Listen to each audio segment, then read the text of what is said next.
tu passes à des moments difficiles. Mais la seule idée qui te vient à l'esprit, c'est te faire du mal ou te suicider. Mais aujourd'hui, je vais te dire que ce n'est pas toi.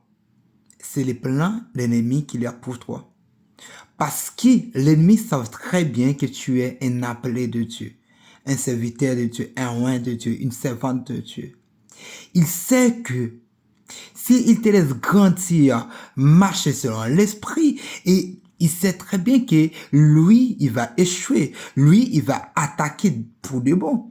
Mais aujourd'hui, quand tout va mal, quand il y a des moments difficiles, David a dit dans sa parole, je lève mes yeux vers le montagne d'où me viendra les secours. Les secours me viennent de l'Éternel. Oui, aujourd'hui, lève tes yeux vers l'Éternel. Car c'est lui seul qui peut te secourir. Bon, imagine-toi exactement, tu passes par la suicide. Qu'est-ce qu'il dit la Bible par rapport à ça? La Bible nous a dit que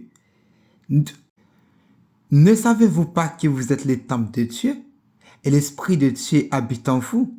Quiconque détruit les temples de Dieu, Dieu la détruira. L'Esprit de Dieu est saint et c'est ce que vous êtes. C'est ce que dit la Bible, n'est-ce pas?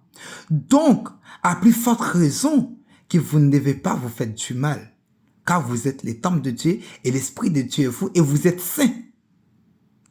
Donc, au lieu de penser à te faire du mal ou à l'esprit de suicide, et prier contre tout esprit de suicide, prier contre tout esprit de mort. Car la parole de Dieu a dit que j'ai des projets de paix et de bonheur pour vous et non de malheur. Et dans Ésaïe 41, verset 10, il dit que n'aie craint rien, car je suis avec toi. Ne promène pas de regards inquiets, car je suis ton Dieu, celui qui te fortifie. Et de sa main droite, ils te porteront. De sa main droite, de triomphant, ils te porteront. Excuse-moi. Donc, fais de l'Éternel tes délices, le matin, le soir, au jour du malheur, au jour de la joie. Et sa promesse s'accomplira certainement dans votre vie. Soyez richement bénis, bon samedi et bon week-end. Merci.